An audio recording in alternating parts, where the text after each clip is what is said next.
All right, well, ladies and gentlemen, welcome to this open access masterclass on cutting versus bulking. So like I said before, this is something that I do pretty regularly with clients in my own coaching community.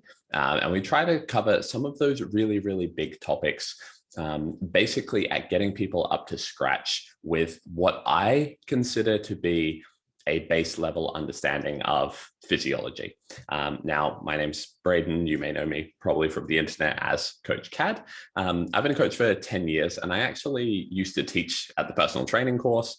And I actually quit because I was horrified at the lack of information I could actually share with people in the class.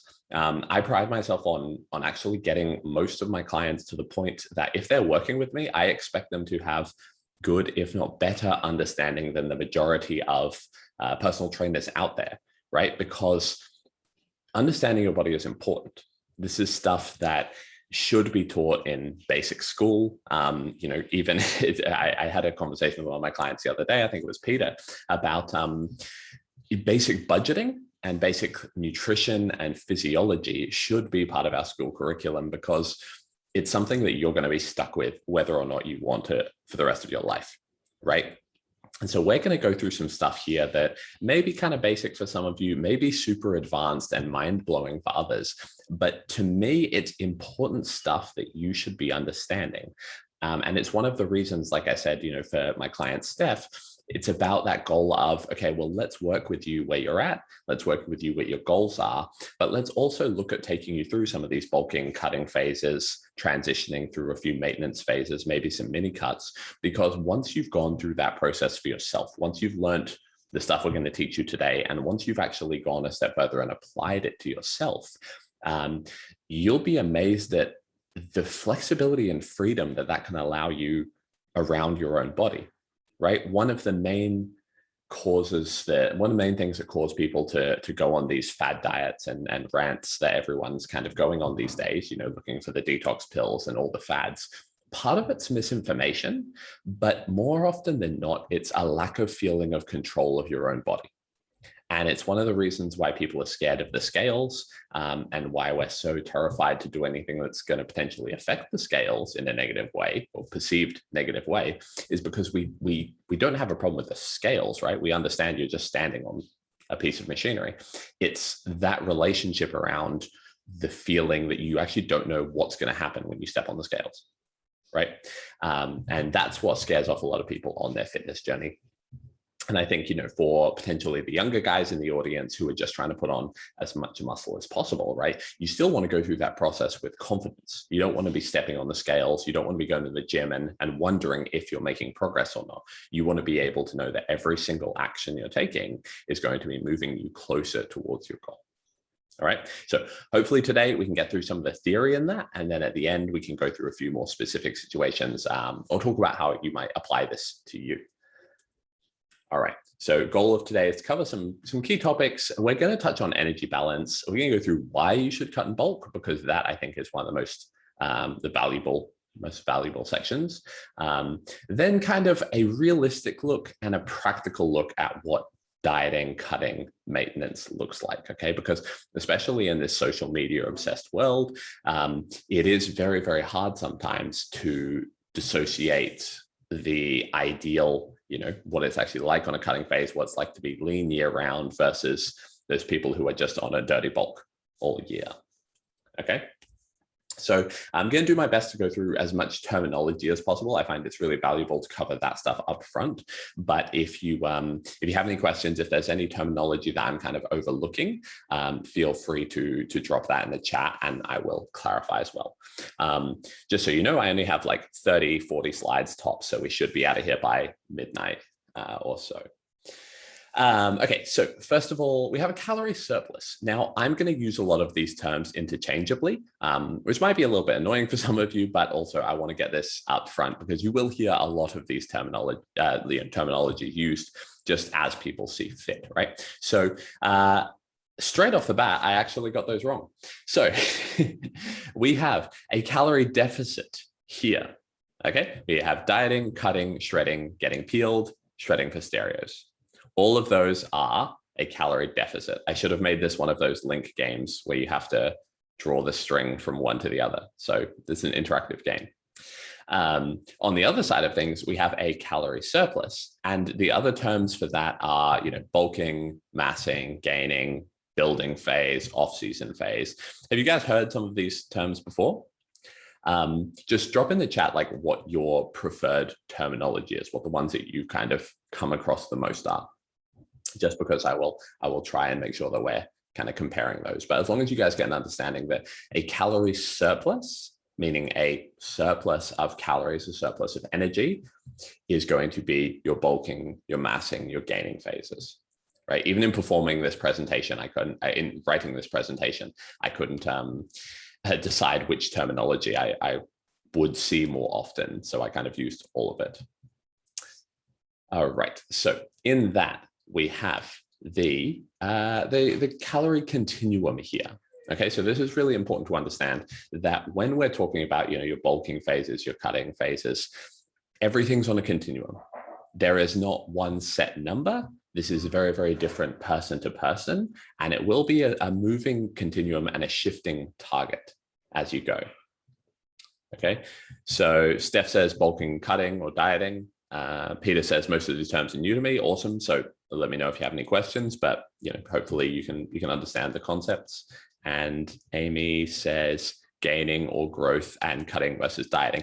Yeah, that's the idea of a growth phase.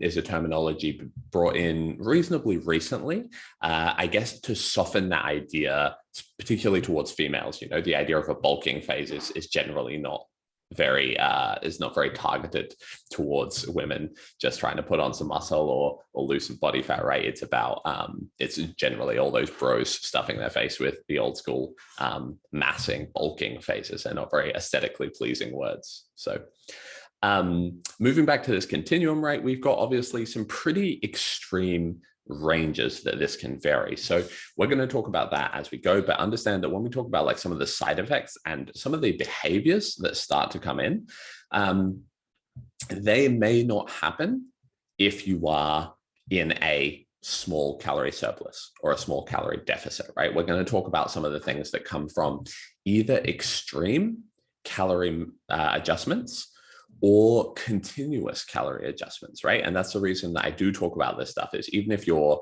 just got some goals to tone up a little bit or put on, a little bit of muscle, right? At some point, you're probably going to need to want to do one of these phases long enough that the side effects, quote unquote, side effects will start to kind of snowball and build momentum. Because if we cut your calories by 1,000, you would get hungry, you would get poor sleep, you would get a lot of those extreme calorie restriction type effects. But also if you cut your calories by 200, but then maintain that or continue to drop your calories over a 20-week period, you would still see some of those effects coming in. Okay, so some of these are quite extreme, but I'm talking about things that can accumulate. You guys that have been working with me over a bit more of the long term, you've seen some of those effects start to creep in over time. And there's a lot of different things you can do to try and stop those effects from creeping in, but it's important to be aware of what you're getting yourself into, right? Which is basically the point of today. All right, figuring out which buttons change the slides. Okay, ladies and gentlemen, we're going to smash this out really quickly because quite honestly, it doesn't interest me. So we're going to talk about the internet's dumbest argument, okay? And that is the ongoing conversation of calories in versus calories out. Okay, now I'm going to assume that most people have a rough understanding of this. There is some nuance in there, but today's presentation is not diving into the nuance of calories in versus calories out. It's basically going to be accepting it as a fact because that is a prerequisite for the weight maintenance, which we're going to be very involved with throughout this presentation, right? Basically, a calorie is a unit of measurement that's used to measure heat energy, right? But it's boring and dumb. No one cares. Okay, you put a bit of food, something into a machine, it heats it up, and it measures what kind of actual heat is released during that process, right? No one cares. It's boring. The important thing is that literally every reaction in your body requires energy. Okay, if you've done any biology, if you've done any chemistry, we know that every cellular reaction in the body requires energy and it creates heat. That's why calories are important. Okay, no one cares about calories apart from the fact that we want to know how many are in your delicious snacks. The important thing to know is that, to quote a podcast, my podcast co-host, Aaron, nothing comes for free, right? Even if you're watching this presentation, you're sitting down, if you blink, that requires calories. If you move your hand, if you scratch, if you itch, if you breathe, that all requires calories. It requires some form of energy. Okay, so we're just going to smash this out. A calorie surplus, right? The surplus of calories, right? Too many calories in and not enough reactions or not enough calories out, right? You're basically not doing enough during your day, not enough blinking, not enough running, not enough working out, whatever it is. Too many calories in and not enough calories out means you'll be in a surplus. Now, over time, that will incredibly likely lead to weight gain, right? Calorie deficit. If you're not eating enough calories to sustain the amount of movement, the amount of activity that you're doing in a day or a week or a month, you will be in a calorie deficit, right? And it's incredibly likely that you will lose weight over time. Right? These are our basic kind of prerequisites. Now, there is, like I said, there's quite a lot of nuance in this. And in the short term, this may not be the case, right? We've all been on medication, you know, women at certain times a month. If you have a hangover, if you've gone out the night before, we know that there are short-term fluctuations that don't necessarily line up with this, but it's usually to do with your water, your salt, that kind of thing, right? So over time, a surplus of calories will lead to weight gain, and a deficit of calories will lead to weight loss. Now, calorie maintenance is probably the most misunderstood of all of these phases because it very much doesn't exist. Okay, a calorie maintenance is a very theoretical area based off constant fluctuation out of a calorie surplus and a calorie deficit. Right? I think there's a saying in business, which is like, you're never standing still, right? You're either growing or you're dying. And that is very dramatic, but that's kind of the similar when it comes to calorie maintenance, right? You're either in a calorie surplus or you're in a calorie deficit, and you're moving in and out of one of those two. From a strictly optimal results, I don't care, bro, let's just get you jacked standpoint, maintenance phases probably have the least value, right? Because you are constantly flickering in and out of one of these two phases. They're kind of offsetting each other from a physical development standpoint. However, humans aren't robots, unfortunately, because coaching would be a lot easier, right? Maintenance phases probably have the most emotional benefits, and the emotional benefits and how you can actually help people reestablish habits and behaviors and allow their bodies to establish this homeostasis can absolutely make or break your results, and can absolutely make or break the long-term health of a client. Basically make sure that you are getting or not getting as jacked as possible in the long term. Okay, so calorie maintenance, we're going to talk about a little bit later, but it's a really cool concept how it's used, right? So here we've got your bulking and cutting with theoretical maintenance, and then we've got a realistic maintenance range, because humans do not have a set calorie point.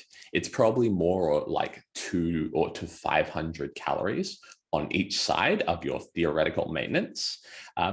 That is your actual maintenance range, right? And that's one of the reasons why, you know, for someone like Ryan here, we can be force feeding him almost 4,000 calories a day, and he's on his maintenance, right? Because he's very, very active.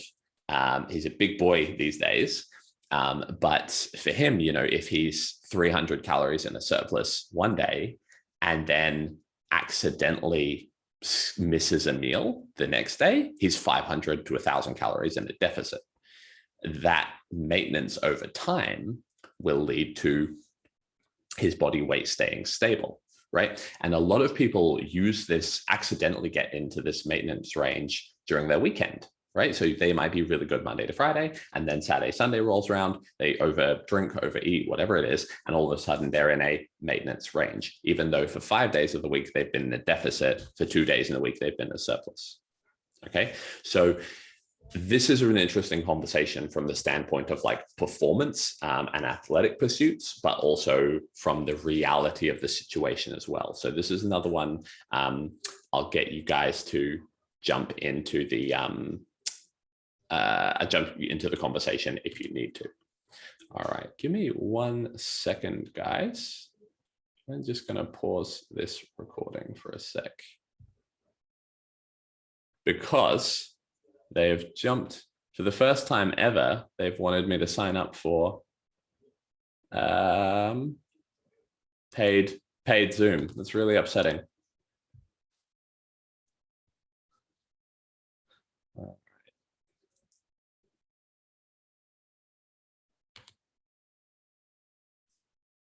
Sorry, guys, that was not part of the, believe it or not, that was not part of the scheduled presentation.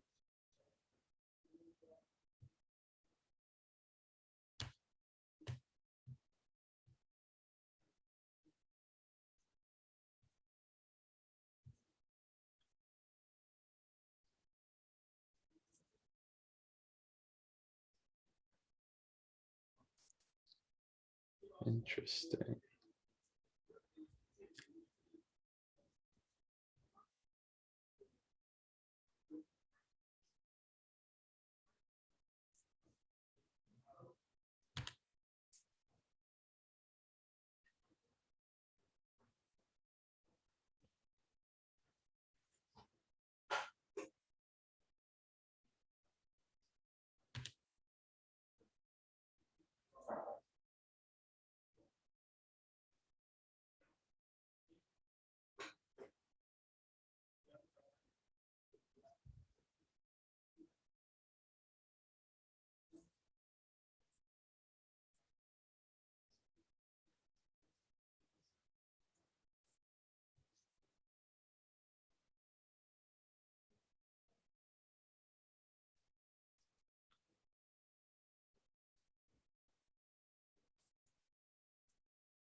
All right. Hopefully we are good to go. I have actually signed in to Zoom, but it doesn't seem to want to, it still says that we're running out of time. So we'll give it another couple minutes, give it 7 minutes and see if we get cut off. Let's go back to picking up that recording. Ah, delightful. They recorded all of that. Good news. All right. We've skipped through some slides here as well. All right, let's jump back into it. Sorry about the interruption. We're talking about actual maintenance range and what that realistically looks like for people. And now a better question when it comes up is basically, where's your comfort zone? Right? Because we can talk about these theoretical maintenance, we can talk about severe and extreme calorie restriction all we want, but realistically, these ranges that we're going to talk about are probably going to be severely outside of your comfort zone.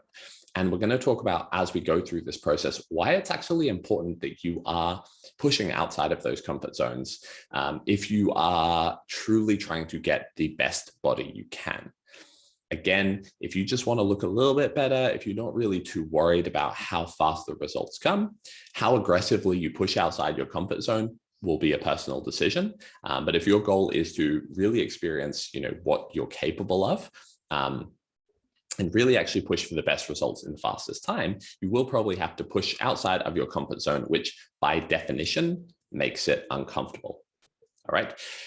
The other thing I would just say on that is that a lot of people aren't willing to push their diet outside of their comfort zone in a controlled way, right? What they do instead is they go to a dirty bulk, or they go to an extreme, keto fad diet, and they find other ways to push their comfort zone that are not sustainable, right? So one thing to understand is that this process will be uncomfortable, but not making results is also uncomfortable. not having a plan is also uncomfortable. Making things up as you go, not having a coach to tell you whether or not you're on track, not knowing whether or not you're on track is also uncomfortable.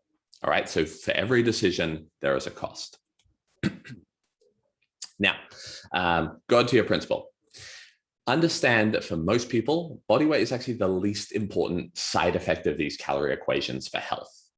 Okay. However, it's also probably the only one that most people care about, right? So when we're going to talk a lot about body weight today, and that's not the be all and end all, because we all know there are healthy ways to put on weight, there are healthy ways to lose weight, and there are also unhealthy ways to do both of those things. Okay, so we're going to talk a lot about body weight today, but it's not the be all and end all. You should be working on making sure that your diet is also, and lifestyle in particular, is also hitting some of those other really key tenets around actually maintaining health long term.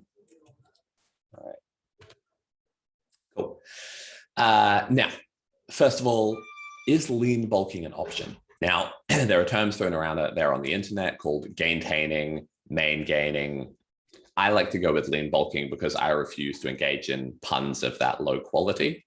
But they're all basically under the same premise of, is it possible for me to actually just stay lean year round? You know, do I need to bulk? Do I need to cut? They sound hard. I would rather just continue to eat, train hard, and put on weight, right? And theoretically, there's a place for that. But again, it kind of just comes down to how dramatic do you want your results to be? And how long do you want them to take, right? If you're not too worried and you're okay with taking years to get that kind of muscle mass, I mean, go for it. There's no right or wrong in this game. But if you would rather push yourself a little bit, have a bit more structure and discipline, and get the job done faster, go for it, right? So that's basically why you're here today, I assume. So what we've got is we've got the blue line here, which is body weight. Now, I hand drew these graphs if you can't tell. So they are 100% accurate due to my imagination of the situation. And if the line is squiggly in any way, it is not, and that's your eyes. The blue line there is your body weight, right? So this is what a lot of people try to do when they want to lean bulk. Now, a lot of young guys who are in the gym to look good do this. I'm not going to say it's wrong, but it's not effective long term. You know, if you're a young guy and you're just trying to get jacked and you want to look good and you want to look, you want to improve your beach body, then by all means do this, right? Because you're probably going to like the way you look better than if you do some of the other options, right? But the muscle mass that you can put on is going to be pretty limited long term. Now, what I should have actually drawn here was quite an aggressive initial spike, because your first 3 months, 6 months, 2 years in the gym, you will absolutely put on muscle regardless of what you're doing nutritionally. Okay. If you're getting some food in, you're getting some protein, you're getting some nutrients, you will probably put on a lot of muscle initially, but you probably won't sustain that in a very impressive way. Once you get to this intermediate phase or beyond, your quote unquote newbie gains stop. It's going to be a lot harder for you to continue to make progress. Okay. So here's the plus side, right? You get to stay leaner for more of the process. Amazing. That's it. If that's your goal, awesome. There's nothing wrong with that. All right. The downside is you're probably going to have to spend the rest of your life telling people that you lift. Okay. They may not be able to tell looking at you. Again, your goals, your decision. Your quality of life is probably never going to be amazing. Like, you're going to have to constantly be a little bit aware of your diet. You probably just want to be, quote unquote, eating healthy. The term clean is dumb, but most people kind of know what that means, right? It means you're not eating pizza every second meal. It means that you're kind of, eating whole foods, you're eating micronutrient dense foods. Hey, so this says apparently we have 1 minute less than 1 minute on the meeting. I am signed in, so we'll see if that shouldn't kick us out, but we will see. Ryan says you're always going to have to leave your shirt on at festivals. Yeah, and what kind of life is that? At the end of the day, what kind of life is that? And it's going to be slow progress, right? You will make some progress, but it's going to be a little bit slowed. Now, we talked about newbie lifters. Intermediate lifters might make some progress, but again, probably not super impressive progress. The last one that may actually, suit a quote unquote lean bulk is lifestyle lifters with the right appetite cues. Okay, now drop in the comments if this is you or if this is not you, if you've experienced anything like this. But people who go to the gym, train hard, and then get insanely hungry after a session may actually be okay with this kind of system. Okay, so we were basically talking about how if you lean bulk, that's up to you, but you're probably not going to be able to take your shirt off at festivals, which, as Ryan pointed out, is a terrible way to live. Peter's writing that down feverishly, which is good. We've got our audience here. All right, cool. So then we've got your bulking and your cutting cycles, right? Now, these are a lot more dramatic. These, as my penmanship shows, are a lot harder to draw. But we've basically got, so the blue line again is your body weight, and we've got these pretty intense fluctuations. Now, what's probably worth noting is that the time scale that we're looking at for this kind of theoretical growth is probably about 2 years. Right? So when we're looking here, we're looking at some pretty extended body weight kind of fluctuations and massing cycles, essentially. But you can see, as again, these scientifically accurate peer-reviewed graphs show, this red line here is a lot higher than this red line here. Okay, so according to all of my sources, that is a pretty compelling case that we should be looking at these bulking and cutting cycles. The main reason that bulking is going to have a place is because the ability to maintain muscle is so much easier than the ability to actually grow it. Okay, and the ability to maintain muscle is a lot greater than, I don't know if that's the right terminology I'm looking for, the right phrasing, but your ability to maintain muscle is going to be a lot more, I guess, considerable than your ability to, the effect that that's going to have on your body fat. Okay, so what I mean by that is that we can make some pretty dramatic decreases in your body fat and actually still maintain reasonably high, if not increase your levels of muscle mass. Right? Therefore, the only real consideration when it comes to your lean bulking is whether or not you're willing to put how you currently look over how you could potentially look in the long term, right? So muscle mass takes a long time to build. Okay, a lot of these young guys who get into the gym, they love the gym, so they spend hours there. In their newbie gains, they're suddenly eating enough calories for their body for once. They stack on muscle very, very fast. And then they get this idea that it's going to stay like that long term.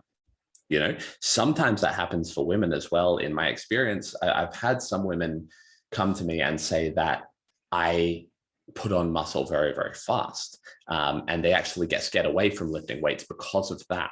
Often that's not so much the fact that they put on weight excessively fast. It's the fact that they're doing something physical. They're going to the gym consistently for the first time, getting those newbie gains, but they're not losing the body fat at the same time, which means that they feel like they're getting, they feel like they're putting on bulk, which is potentially not what they want, which is, again, perfectly reasonable. But it's about understanding the phases that these kind of move together. And maintaining muscle is super easy compared to growing muscle, right? There's some meta-analyses recently showing that, between 12 to 20 sets per muscle group per week is pretty ideal for putting on muscle. Okay, now that won't mean anything to a lot of you, but it basically, you want to do 12 sets per muscle group per week. Okay, 12 to 20, and those studies have actually shown up to 35 to 40 sets per week has a positive rate of muscle growth, right?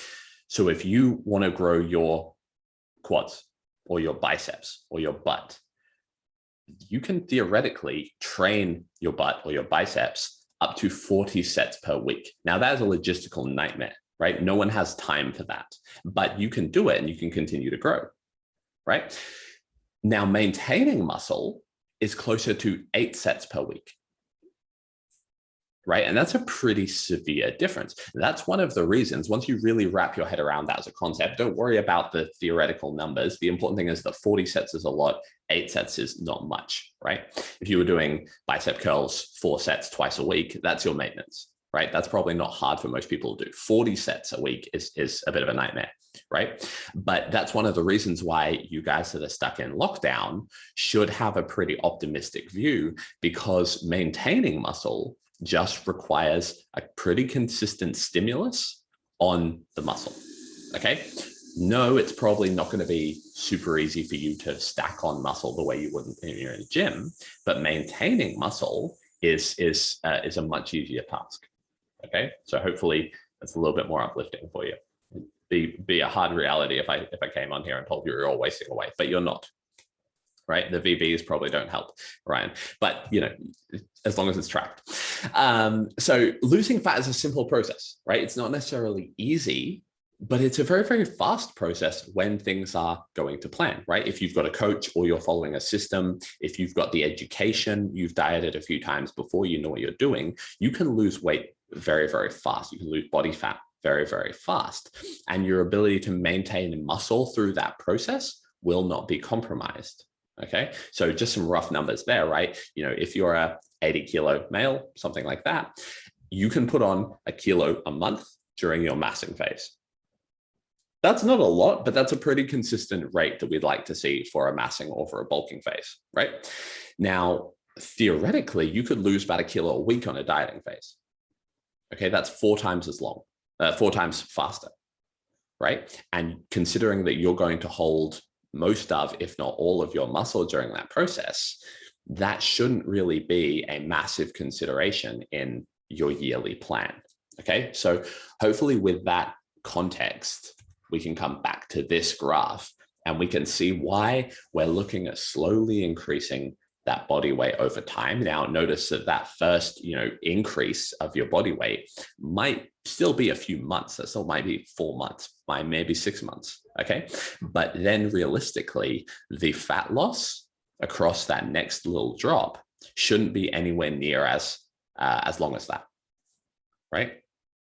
So from a physiological standpoint, this is why I think bulking and cutting has a lot more merit in the long term than necessarily trying to stay lean through that process. Okay.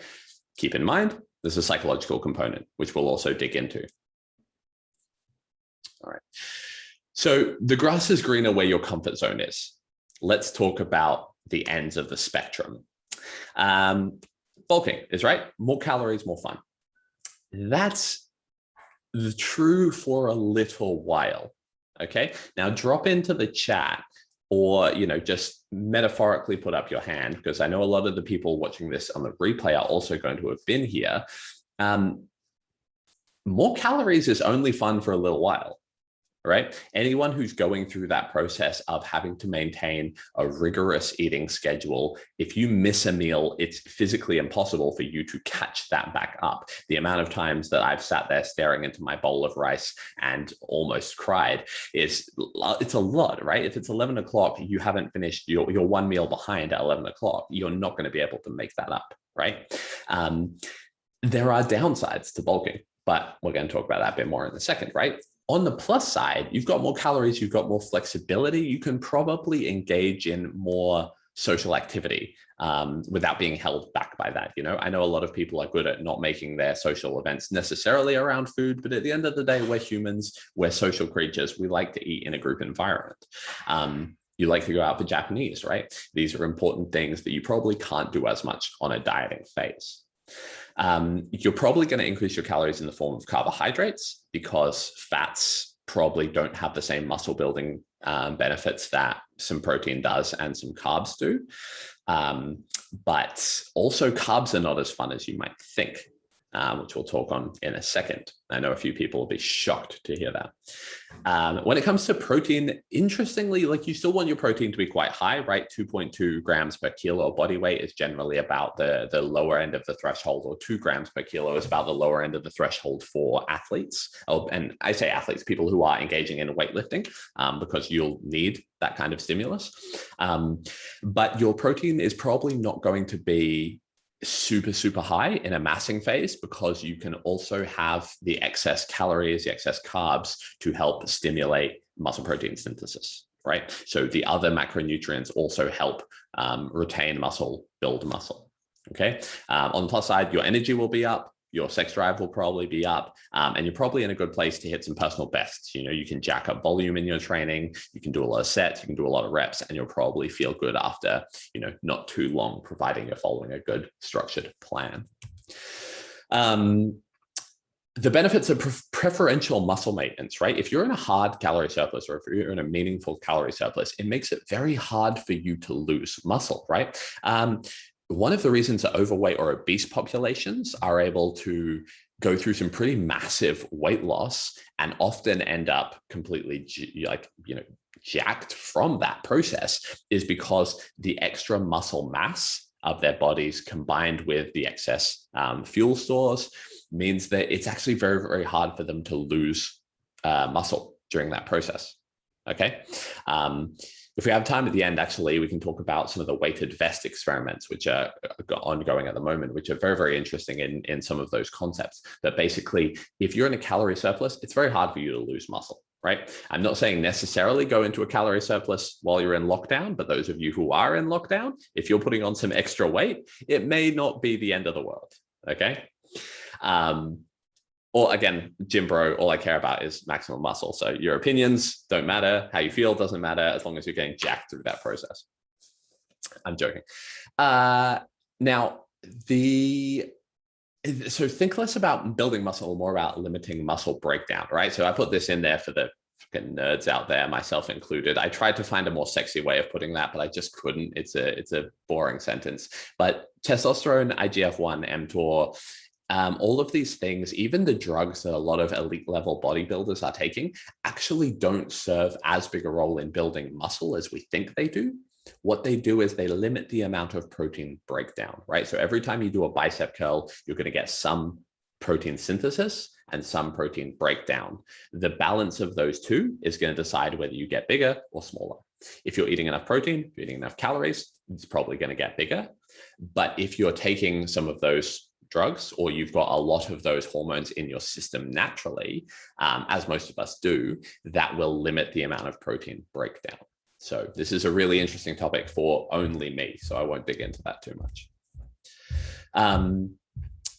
The reason that we want to encourage a slow bulk, so I wanted to differentiate this, a slow bulk from a lean bulk, because by definition, a lean bulk will not be effective, because you are not supposed to be lean on a bulk, right? You are supposed to progressively over time get less and less lean, probably get very fluffy by the end of it.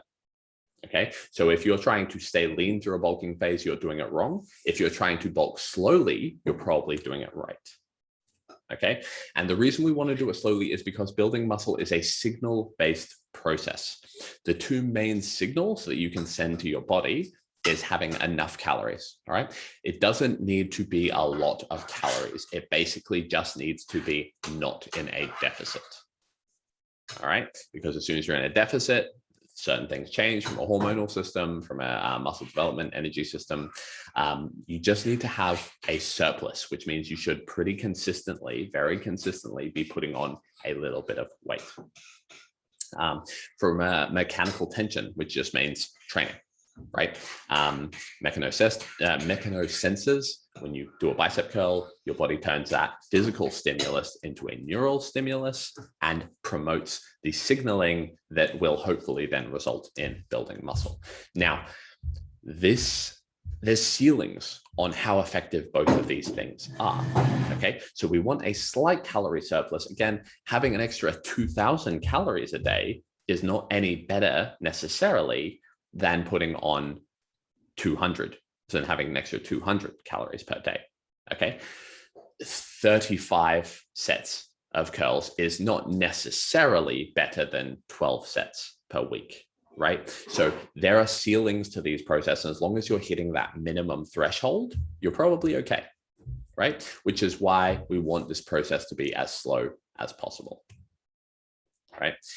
I love this quote from Dr. Mike Israetel. I love Dr. Mike Israetel because it sounds so much more dramatic, and then you hear the guy talk. Eating a ton of clean bodybuilder food is like having hours and hours of bad sex. About halfway through, you don't want any more, but you have to finish. And when people say, oh, you get to eat so much, you're kind of like, yeah, but I'm tired. Like, Israetel is one of the best orators I've ever heard, and he's also incredibly intelligent, but these analogies just really get through to you, right? And anyone who's gone through a massing phase knows what it's like. You get halfway through, this surplus of delicious food. Normally it's clean, bodybuilder food like he's talking about, but eventually eating loses its appeal when you are forced to do it, right? It's a good problem to have, but it's still a problem, right? The drawbacks of bulking, and we've kind of talked about a lot of this, so we're going to smash through it, but pretty brutal meal sizes, rigorous eating schedule. You're smashing in shakes sometimes to try and make sure you're keeping your calories up. It can get pretty tough, right? You do get an increase in hyperpalatability, which is a nerdy way of saying your food probably tastes better, but only to a point, right? You also don't get to eat heaps and heaps of the super fun stuff, because then you're going to be jacking your fats, your trans fats, your saturated fats. You're still mostly keeping to clean, nutritious food, and that's boring as hell, right? If people got their kicks out of eating too much broccoli, we would all be doing it, right? No, we wouldn't have some of the problems that we have in the health system today. It's because the fun stuff is saturated fats, trans fats, and the, taste sensation of sweet. You repair and recover very well, right? Which means that you do get to hit PBs in the gym, but it also means if you're serious about your results, you're also going to be spending more time in the gym because you can probably sustain higher training volume. Okay, like we said, from the calorie standpoint, we're looking for about a 0.2% body weight increase per week. That's very small. If you can sustain that consistently over time, you're probably doing your massing phase pretty well, but it's also not as fun as going out, doing a 10,000 calorie eating challenge, blowing out 5 kilos every day, and smashing yourself full of donuts, right? You will look fluffy. This is the thing that people don't tell you about getting optimal results. You're actually supposed to look fluffy, right? If you still look good, if you still look diced at the end of your massing phase, you haven't done a massing phase. You've eaten until you were comfortable, right? You should know that going into it, right? And yes, you can get some results on the lower end, but like we said before, if you want better results, you're probably going to have to be a little bit uncomfortable at some point. Let's talk about cutting. You get diced. You probably like how you look better. Now, it's up to you to decide what looks good for you, but most people will generally be happier with how their body looks when they don't describe themselves as looking fluffy, right? Your life isn't constantly ruled by force feeding, and you look better for the gram. You can take your shirt off at Stereos, Ryan. You can do all those important things. I keep making that Stereos reference, but I'm not even sure if like what the audience watching this whether they'll get that reference or not. Are the music festivals still a thing? Peter's a Bergheim, so he's okay. All right, so eventually you'll get hungry, right? And that's something that happens when it comes to cutting. Now, if you're smart, or if you're working with a coach, or you've done it a lot of times before, you will know that changing food volumes, changing the way you're eating, changing the density of your food will play a massive role in keeping you full, but you're supposed to be hungry at some point on a dieting phase. Again, people don't talk about that. On a massing phase, you're not going to like the way you look. It may be uncomfortable to walk around. Holding extra mass on your body is not a comfortable thing to do. When you're cutting, at some point, you're supposed to get hungry. Don't try and cheat the process too much, because hunger cues are actually a very useful thing, right? Your food volume should probably go up. Your protein can actually go up quite a lot. Now, actually, interestingly, there's some new research throwing a little bit of shade on this, but generally people will benefit from higher protein in a cutting phase. Like we talked about before, there's less of those carbs and fats to help stimulate muscle. So probably does help to bring your protein up a little bit.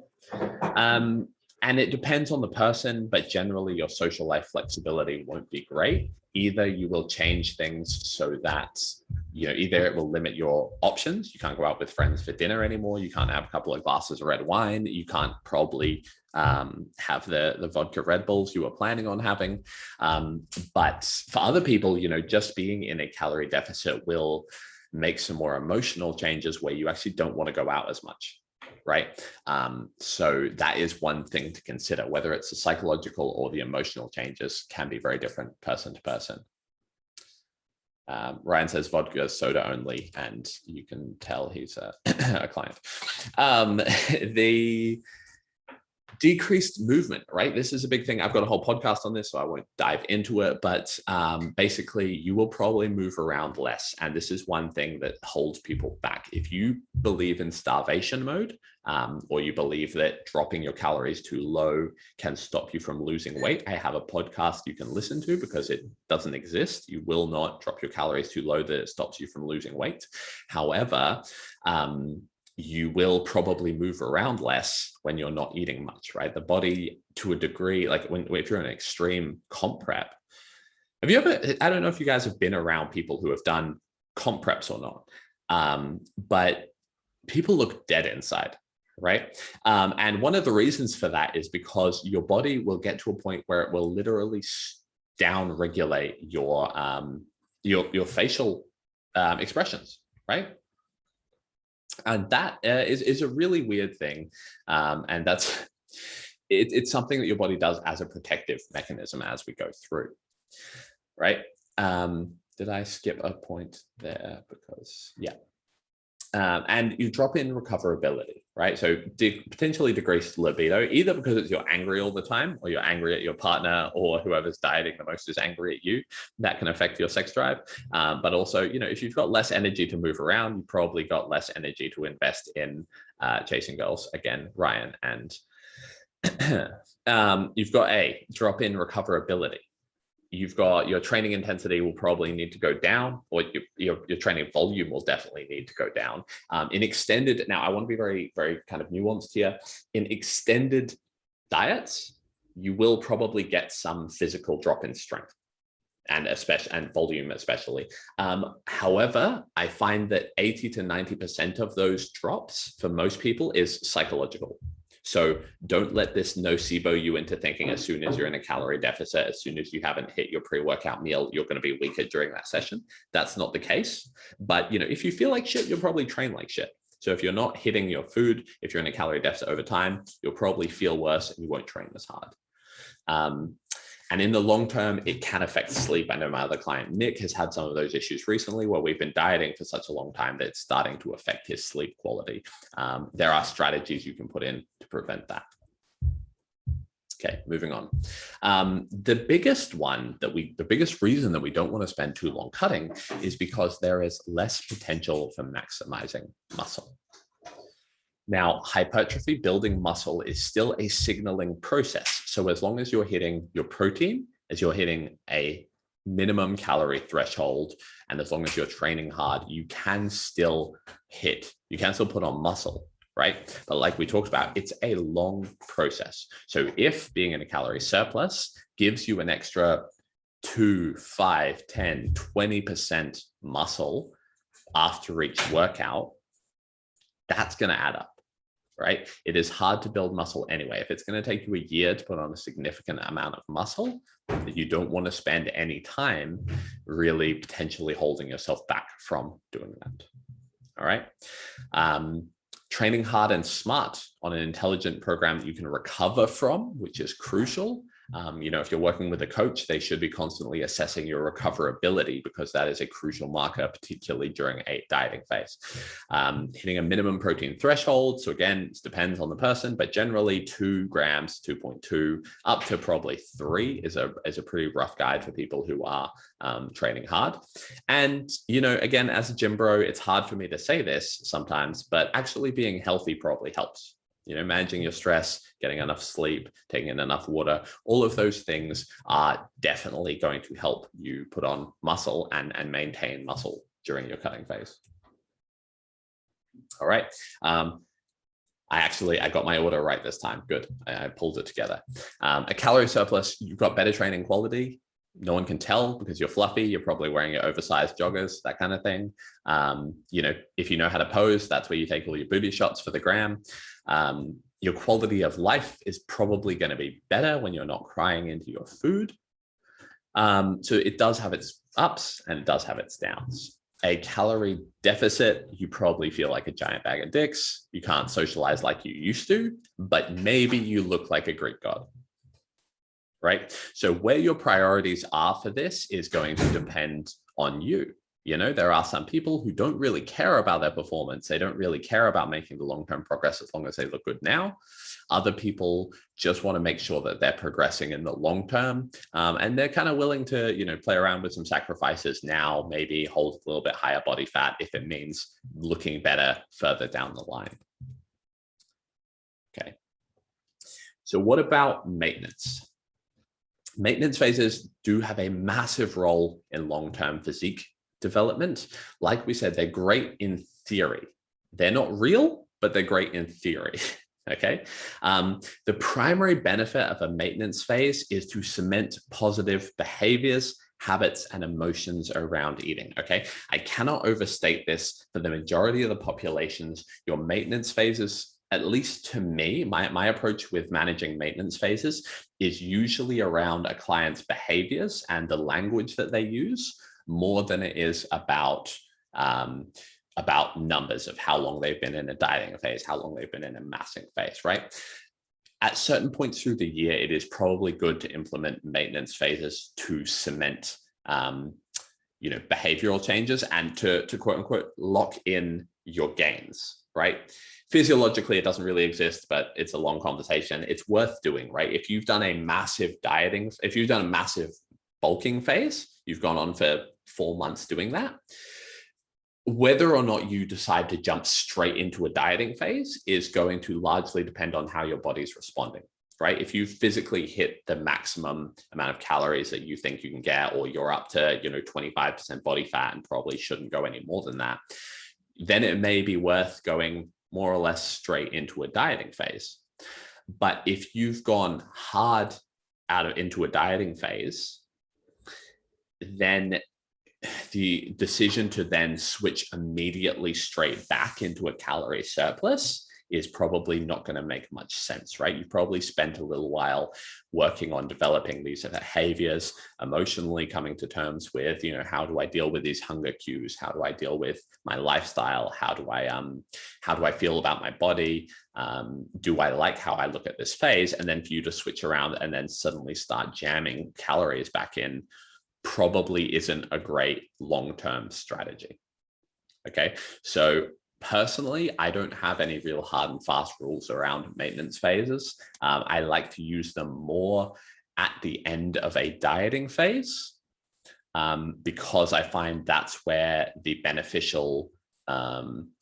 that's where I feel like people get more beneficial results from spending time practicing good behaviors, practicing certain habits around their eating. And also, you would probably rather spend more time a little bit leaner, right? If you've just been working 6 months to get as fluffy as you possibly can, there's not too many people that then go, yeah, I'm about this life, really want to fill out that triple XL top. I just want to hold here for as long as I can, right? Whereas if you've done the work to diet down, you like how you look, you're getting really good pumps in the gym, that's probably where you want to spend a little bit of time actually enjoying that phase. And especially now that you're not dieting quite as hard, you can go into a maintenance phase, live a little, and actually enjoy that process. Okay, so maintenance phases have a really good role in improving sustainability because, again, people are much better at participating in something that they don't fucking hate. So that's where maintenance phases can be really helpful in actually learning to enjoy the different phases. It locks in your results. There's some changes to your homeostasis at different levels. It's likely going to be your best quality of life, right? We talked about the fact that, it's probably not your most optimal results, but you can probably enjoy yourself the most there. And, likely allows you to enjoy life, time with friends, and not hate your food. Okay, but how you implement it can absolutely make or break a training phase, because again, I cannot stress the highlight of making sure that people are approaching this from a long-term result. Okay, if you want the quickest results the fastest way, then probably never take a maintenance phase, never do a dieting phase until you're too fat. Just keep massing, putting on as much muscle as possible, and then diet down for your one bodybuilding show every 2 years. That's going to be your best quote unquote body, but you're going to hate that process and it sucks, so don't do that. Tips for long-term success. So this is just a couple of practical tips across everything. And to be honest, this is something I really try and instill from my clients right from day one. Okay. And it's to understand your long-term goal. Now, even when people don't have a long-term goal, if it's a short-term goal, they need long-term vision, because that's what's going to get you where you want to be in the short term as well. Right. So that's something that I always work with clients as much as possible, is that long-term vision, that even beyond working with me as your coach, you are going to have to take responsibility for your eating, your nutrition, your behaviors, whether or not you want to. Eventually that's going to fall on you. You might as well start practicing it now. Okay. This is something that I wish I could drill into the heads of everyone, especially just starting their fitness journey. Everything is a phase. I don't care if you like how you look right now, because you're not going to be there for very long if you're doing things right. Okay. Probably eat 4 meals a day, right? You have to be careful saying things like this on the internet, because everyone wants to have their little input. You don't have to eat 4 meals a day. Personally, I find that it allows the most flexibility and consistency, across the different phases, right? If you're in a massing phase, 3 meals a day isn't going to cut it unless you're eating, multiple thousands. Ryan eating 4,000 calories a day. Most people won't have that problem, but if he would try to get 4,000 calories a day in 3 meals, he would die. So 4 meals a day at minimum gives you the flexibility, probably 5 meals at the higher end, right?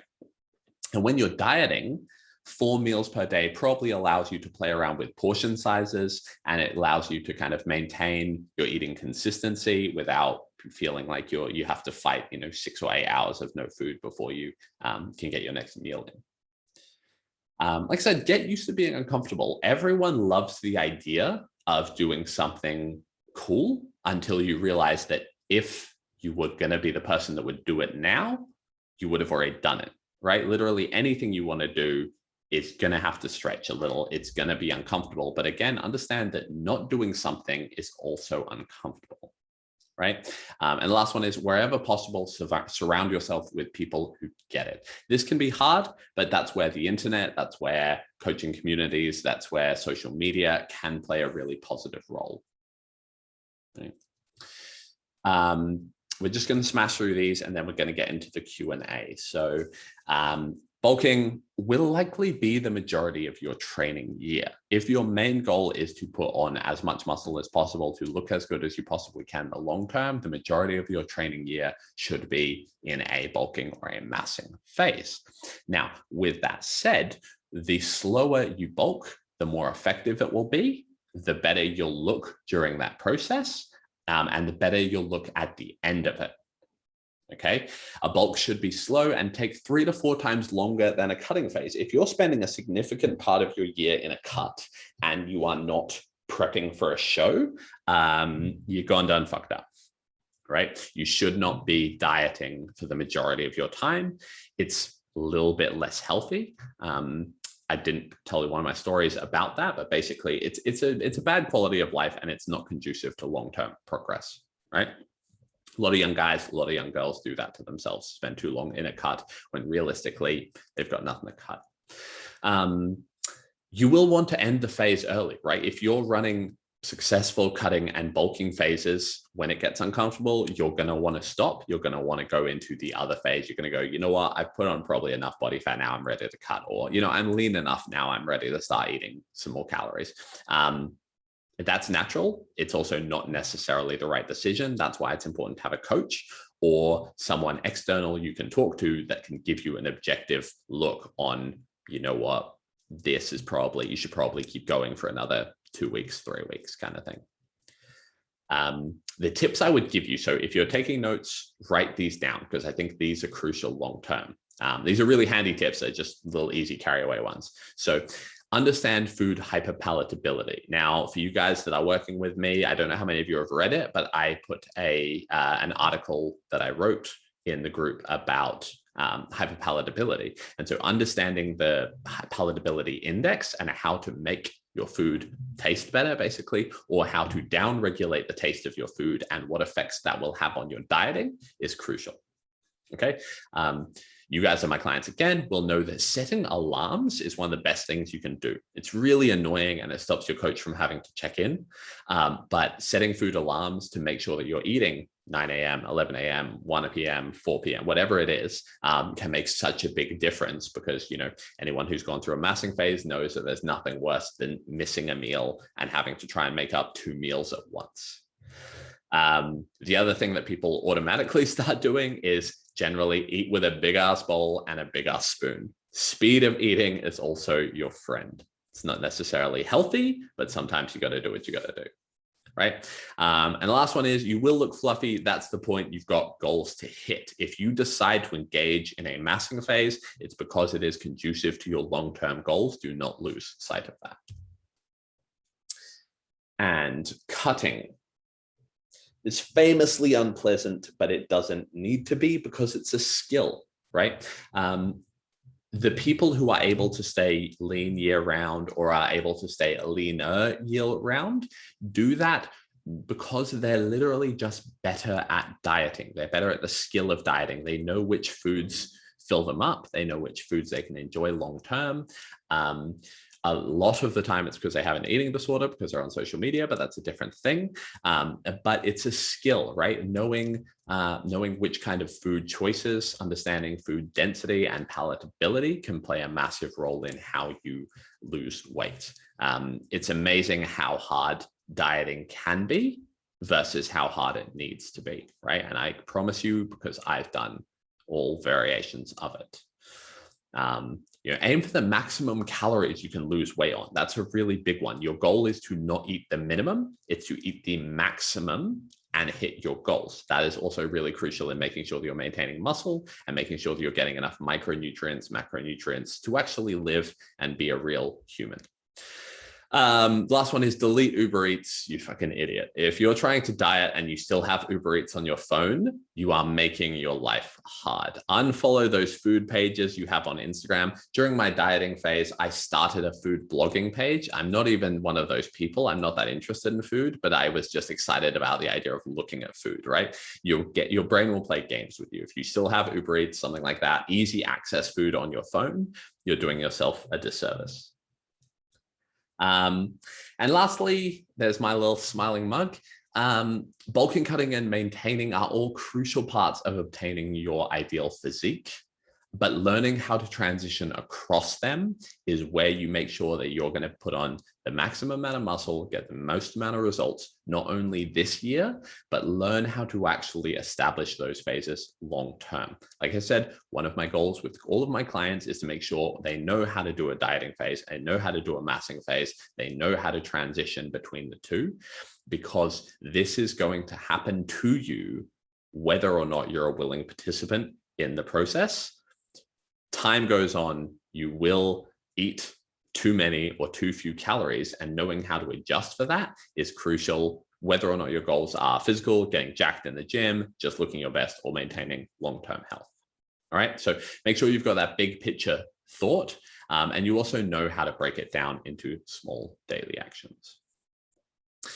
All right, ladies and gentlemen, thank you so much for joining me. I am going to stop the recording. I'll stop the presentation and then we'll jump into Q&A, because you guys that made the effort to get here to the live, we can run through a few more of the questions. But thank you for everyone who's going to be watching us on replay as well.